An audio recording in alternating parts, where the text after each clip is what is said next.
Se você busca em ter seu próprio negócio e empreender no segmento que mais cresce no Brasil e lucrar até R$12 mil por mês, você precisa conhecer a Micromarket. Prazer, meu nome é Daniel, sócio fundador da Micro, e a gente é uma franquia de mercados autônomos. Esses mercados que funcionam com condomínios residenciais, empresas, hotéis, shopping e muito mais. A partir de R$60 mil, você monta a sua unidade, fatura 24 horas por dia, 7 dias por semana, em horários flexíveis, sem a necessidade de ter funcionários. Eu sei que parece ser bom demais para ser verdade, mas só no Brasil já existem mais de 10 mil unidades de mercados autônomos em funcionamento. Na Micromarket, você tem o retorno do seu investimento a partir de 6 meses e uma rentabilidade de 20 a 30% ao mês. É uma grande revolução que vem acontecendo no varejo brasileiro, onde cada vez mais o consumidor busca conveniência, praticidade e segurança no seu dia a dia. Então, se você ficou interessado, entre em contato com o nosso time comercial, que a gente vai te dar todo o suporte e te mostrar como é fácil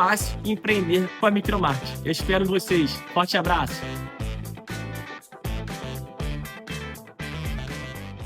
Alô, amigos, alô, turma, um grande abraço. Um abraço gigante a todos vocês ligados aqui no canal Atenção Vascaínos. Estamos chegando nessa manhã de domingo com o Acorda Vascaínos. O Vasco decepcionou mais uma vez o seu torcedor ontem, perdendo na zona do rebaixamento, Juventude, por 3-1 em São Januário. Mostrando os velhos erros de um time que é uma gangorra, é uma montanha-russa de emoções para o seu torcedor. O que mais o torcedor do Vasco repete nesses tempos bicudos que a gente passa de tantos anos sem conquista é o trauma, é o pessimismo exagerado, é a dúvida, é a certeza de que aquele jogo ali vai dar problema, é já poder assinar um diagnóstico antes da coisa acontecer, exatamente por ter experiência nas tragédias.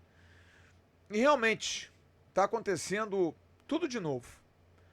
Não dá pra gente normalizar o fato do Vasco estar vindo aí de bons resultados, de vitórias, mas diante de circunstâncias que são verdadeiras, ditas inclusive pelo técnico do Vasco, Fernando Diniz, ontem depois do jogo. O Vasco ganha do Bragantino com autoridade, fazendo uma atuação muito segura, mas com 2 minutos de jogo, quase entrega num passe errado do Paulo Henrique. O Sacha vai fazer o gol e é travado na hora. Contra o Fluminense, da mesma forma, o Vasco tem ali uma chance dada no início, que o Germancano acaba perdendo o gol. O Vasco tem uma expulsão com 20 minutos do Hugo Moura contra o Fortaleza e que o Léo Jardim fecha o gol. O Vasco tem o jogo com vitória, que é equilibrado, com o Vasco perdendo, tomando muitos gols, nesse time tão desequilibrado do Fernando Diniz. Mas aí tem a expulsão do Lucas Halter de forma correta e desequilibrado o Vasco vai para cima e faz um gol aos 50 minutos através do GB. Todas essas circunstâncias têm se repetido. E eu acho que exatamente em cima dessa repetição é que a gente precisa falar do Fernando Diniz. O Fernando Diniz é um treinador que ele é genial ao mesmo tempo em que ele é indecifrável em alguns momentos. É um sujeito de altíssimo nível intelectual, um cara que se expressa muito bem, um cara que tem uma visão de vida muito bacana, tem uma visão de ajuda ao atleta, mas que, por exemplo, na reunião dos treinadores na CBF, declara abertamente que a vitória não é o mais importante para ele. O mais importante realmente é fazer bem o seu trabalho. Vitória é uma consequência de fazer bem. Mas quem sou eu para falar ao Fernando Diniz que nem sempre no futebol é assim? Nem sempre fazer o seu melhor dá a você o resultado. Às vezes, como o Fluminense contra o Mirassol, dar um chute do meio de campo e a bola bater em alguém e entrar, faz parte. Só que, é claro, dentro do imponderável, não dá para você contar sempre com ele. E acabei de falar. O jogo do Bragantino, perder um gol logo no início. É o Germancano perder um gol contra o Vasco no jogo do Fluminense. É o Ryan chutar a bola bater no zagueiro do Fluminense e enganar o Fábio. É o Vasco ter um jogador a menos durante mais de 60 minutos de uma partida e conseguir o resultado, ainda fazer um segundo gol no final. Então, o jogar bem é muito importante, mas o imponderável também está ao seu lado. A sorte também faz diferença, mas só que você não pode contar com ela sempre. Você precisa, sim, jogar bem. Você precisa estar minimamente organizado. Nesse aspecto, acho que o Fernando Diniz está coberto, mas é uma dicotomia, é uma coisa, assim, estranha. Porque ao mesmo tempo em que a gente concorda que o fazer o bem, jogar bem, é meio caminho andado para vencer, mas é exatamente em cima disso. É meio caminho andado, não é um caminho completo.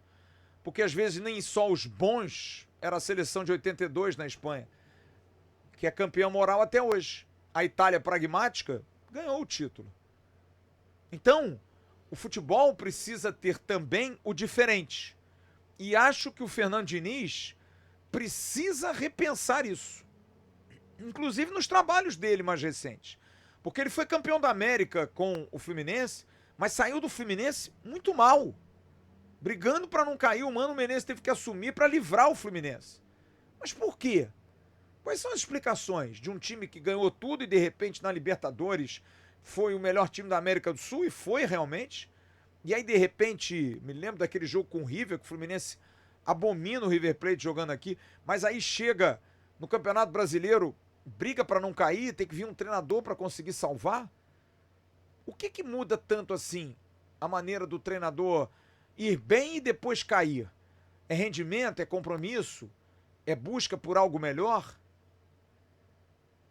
O Fluminense é um exemplo, o Cruzeiro também é um exemplo do Diniz. Porque a seleção eu até coloco um ponto de interrogação, porque período curto, tem que treinar muito pouco. O Diniz tem lá o autoral dele, quando ele bota o time para jogar, eu entendo tudo isso. Mas só que o Fernando Diniz precisa ser realmente mais pragmático no futebol. Eu tenho concordado muito com as análises, inclusive do Jean aqui no canal, de que o Fernando Diniz é um treinador que ele mudou um pouco os seus conceitos. Inclusive o Cerdeira ontem no Esquenta até falou isso. Não, eu discordo de que o Diniz seja um treinador diferente. E eu entendi a concepção do Cerdeira, porque ele fala, ele não é diferente porque ele continua querendo ter a posse de bola, continua querendo vencer, mas acho que ele criou alternativas até para momentos mais difíceis. Às vezes não é só saindo lá de trás, que aliás não é uma obra só dele, hoje todo mundo faz isso. Mas o que me preocupa é que o Vasco, que vinha bem, desconectou de uma tal maneira que me passa a impressão de que os adversários passaram a manjar o Vasco. Porém, há um aspecto que eu acho que a gente precisa colocar aqui e que de alguma forma isso passa muito pelo treinador, passa muito pela direção do Vasco, de cobrar os jogadores um nível maior de concentração. O Vasco entrega muitos gols, o Vasco dá muitos gols. O Vasco, eu vou abrir aqui meu aplicativo, o Vasco da Gama tem, nesse momento, assustadores 49 gols sofridos. 49. O Vasco está há uma semana tomando 8 gols em 3 jogos. E acho que isso do Fernando Diniz, claro que ele tem que cobrar porque os jogadores erram individualmente, mas talvez errem individualmente muito maquiados por aquilo que ele comenta, por aquilo que ele cobra dos jogadores. A saída por dentro do Léo Jardim foi a mesma saída que ele fez com o Matheus Carvalho naquele jogo com o Ceará. Será que é um erro somente porque na hora deu privação de sentidos e o goleiro do Vasco fez aquela bobagem? Ou é talvez muito robotizado, sabe? Meio que repetitivo nos treinamentos de criar uma alternativa? Então, eu acho que tem aí um pouco de tudo. Os jogadores erram, muito também pressionados, porque eu não acho que sejam jogadores ruins. O Cuesta chegar na linha de fundo, um jogador selecionável, titular da Copa América pela Colômbia, chegar na linha de fundo e não evitar o cruzamento, meio que abrir para o cara cruzar e sair o gol do Juventude. São coisas assim que, é claro, não tem o dedo total do treinador, mas me parece ter um pouco. Isso passa um pouco, o ambiente também passa por isso.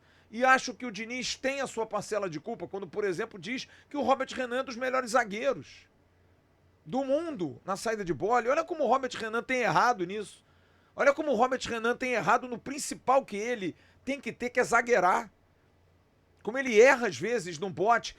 E tem errado nesses 3 últimos jogos, porque ele contra o Bragantino fez uma grande atuação. Caíram muito de produção. Mas aí que eu digo, tem que ter o dedo do treinador, por quê? Porque o treinador precisa criar alternativas, porque se o Vasco é manjado, se o Vasco é mais estudado, que bom. Então o treinador precisa mudar, o treinador precisa criar alternativas, precisa mudar a forma de jogar, precisa buscar, como ele buscou com o Ryan tirando o Verratti, talvez agora ele tenha que buscar uma outra alternativa. A entrevista coletiva dele ontem, depois do jogo, me preocupou porque ele não teve explicação, ou se ele tem, ele não quer expor, mas que ele tenha os porquês, que ele tenha as soluções. Porque não dá é pra gente estar no céu e hoje estar no inferno, nem passar no purgatório. Porque o Vasco fez 3 partidas, uma contra o São Paulo boa, mas eu acho que já com esses efeitos de fui convocado, eu sou bom, 7 jogos sem tomar, 7 horas sem tomar gol, o volante está invicto desde que começou no Vasco, muito maximizado por nós, sim, mas quem está lá dentro não pode se encher de pompa e circunstância. O jogo com o Botafogo, atitude 0, e o jogo de ontem da mesma forma, um time descompromissado, que fez um bom primeiro tempo até fazer o gol, ok, mas também não era esse volume todo. Jogava contra um time frágil, contra um time que mudou, é claro, agora a sua forma de pensar, mas é um time que tem saldo menos 30, gente. O Juventude tem 29 gols feitos, tinha 26 e tinha 58 gols sofridos. E o Vasco conseguiu perder 2 vezes para esse time. Porque o jogo em Caxias foi um jogo, mais uma vez, que traz essa minha ideia de descompromisso, de falta de foco. Porque o Vasco no domingo anterior tinha vencido o Santos por 6-0. E aí o jogador mete aquela marra, aquele salto. Ó, nós ganhamos do Santos, né? Juventude. E o Vasco toma um gol com 30 segundos num pênalti idiota do Lucas Piton. Então essa falta de compromisso, essa falta de concentração, isso irrita. Porque alguém tem que dar uma porrada na mesa e dizer, vem cá, por que vocês estão assim, cara? Que porra é essa de toda hora estar desconcentrado? Porque lá em Caxias faz um pênalti idiota, toma um gol com 1 minuto contra o Atlético Mineiro, sabe? Erra, toma um gol 50 contra o Ceará porque o lateral não dá um bico pro alto. É um jogador que é expulso lá em Fortaleza e quase que arrebenta o time. É o lateral que vai para a seleção e nas vésperas de ir para a seleção toma cartão, não joga, como se estivesse mais preocupado em jogar na seleção e não se machucar. Então, me parece claro que tem alguma coisa acontecendo por trás. E acho que isso precisa ser diagnosticado o quanto antes, porque o Campeonato Brasileiro já foi pro espaço, com o Bezerro, tudo, com o Astronauta, com todos. Foi todo mundo embora. A Vaca, foi todo mundo pro brejo, pro espaço, seja lá pra onde for. Mas é o dia 11. O Vasco tem 42 pontos, tá ameaçado de rebaixamento? Eu acho que não. Não vai rolar. Mas precisa ter vergonha na cara. Vai perder os 5 últimos jogos, vai perder 8 jogos seguidos, vai bater esse recorde negativo? Porque alguma coisa precisa ser falada, alguma coisa precisa ser feita. Esses jogadores precisam tomar um esporro. Esses jogadores precisam tomar uma atitude. Esses jogadores precisam ter vergonha na cara. O que está acontecendo, cara? Não foi legal ganhar? Não foi legal ser elogiado? O bom é tomar porrada, ser criticado? Não, cara. Então, acho que essa data FIFA, que vai parar agora, recupera os jogadores e busca realmente alternativas para fazer a versão 3 do Vasco. Foi a primeira versão com o Verratti, a versão 2 com os caras da janela com a saída do Verratti, e agora a gente tem que criar uma terceira alternativa. Para esse time voltar a pegar no breu. Usar, de repente, jogador que tá no banco, um jogador que não tá jogando. Bota o Paulinho de Paula, talvez. Usa o Thiago Mendes. Muda a lateral esquerda, bota o Leandrinho para jogar. Espeta o Vitor Luiz, talvez para marcar mais e libera mais gente na frente. Sei lá, alguma coisa, alguma mudança básica de peça precisa ser feita para, por exemplo, potencializar mais o Ryan, que tá chutando pouco no gol. Para potencializar mais o Coutinho, que tá sozinho no meio, correndo que nem um maluco. Para os laterais atuarem mais, porque não estão atuando. estão sendo muito bem marcados. O Juventude ontem marcou os laterais do Vasco. Aliás, ontem me dava a impressão do Juventude ter 20 jogadores em campo, o Vasco ter 8.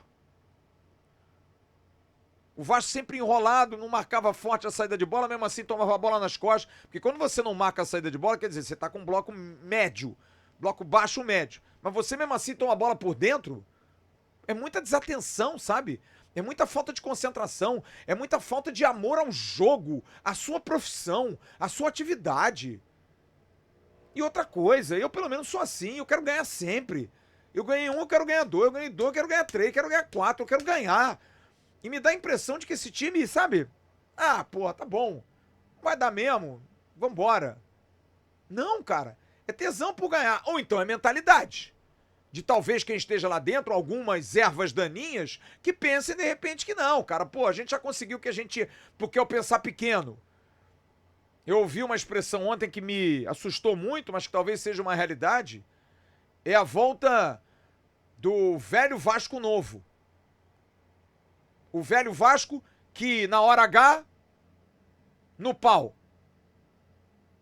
Que medrava, que se borrava todo. Mas é o velho Vasco ou é o novo Vasco? A gente tem que se acostumar agora que o Vasco vai jogar melhor quando estiver brigando lá embaixo. Porque a gente não tem mais costume de brigar na parte de cima da tabela. É uma mentalidade que talvez possa ser medida pela personalidade dos jogadores que a gente vai contratar. Gente que seja vitoriosa, gente que esteja a fim de ganhar, gente que saiba o tamanho do clube que está jogando. E isso é muito importante. Eu pensei, de alguma forma, que esse time tivesse isso. Está me decepcionando. É um pensamento até difícil de expor, porque há 2 semanas atrás eu tinha quase certeza disso. Mas essa queda mental desse time, esse descompromisso desse time, essa desconcentração desse time que entrega gol toda hora, que fica nervoso quando toma um gol, que tem jogador expulso, jogador que faz falta toda hora. Qual é a de vocês? Qual é o problema? O que está acontecendo de novo? De novo. Vocês gostam de trabalhar no caos, no problema? Vocês gostam de trabalhar na dúvida, na dor de cabeça? Na pressão de estar caindo? Porque na brigar por vaga ou brigar por título, porra, me assusta. Que a gente vai ter uma semifinal de Copa do Brasil, que a gente vai fazer o que de novo? A gente vai... né? Vamos? Porque hoje a tendência é essa. E que o Fernando Diniz, acorde, Diniz. Arrume solução. Que o presidente Pedrinho apareça como os caras do Esporro, inclusive seu treinador, cobre. Tem que cobrar. É o futuro do Vasco para 2026, como disse o Guilherme Lemos do Grupo Rão, e tá certo. O Vasco vencer a Copa do Brasil é uma redenção, uma mudança de patamar do clube, uma mudança de nível de cobrança do Vasco. Mas eu tô preocupado. Eu não sei se o Vasco está preparado para isso. Se faz parte do processo essa dificuldade de voltar a ser o velho bom Vasco. O velho Vasco competitivo. Porque o novo Vasco é o Vasco mais recente, não é o Vasco mais antigo. O novo Vasco deveria ser o Vasco dos anos 80, 90, início dos anos 2000, mas não. O novo Vasco é o Vasco mais recente, é o Vasco de 25 anos. Que chega na hora H e se medra, e fica com medo, e fica sem responsabilidade nenhuma, porque ano passado a gente foi 10º, esse ano a gente tá em 10º de novo. E a colocação que o Vasco, o gigantesco Vasco, da sua imensa e apaixonada torcida vai ter a partir de agora? A gente vai ser o mais do mesmo, o comum? Lamentável, muito lamentável. Eu vou estar logo mais no Arquibancada do AV, aqui no canal Atenção Vascaínos, e conto com a sua audiência. Sei que você está chateado, sei que você está irritado, sei que você está pé da vida, mas a gente está aqui para servir vocês. Então, você querendo deixar sua mensagem, pessoal, membro do canal, que queira participar, é muito importante a presença de vocês nessa hora, porque o torcedor tem que cobrar. E daqui a pouco tem o Faísca Tá 1 no canal Atenção Vascaínos. E no AV+, tem sempre muito corte por lá. Grande abraço, tchau.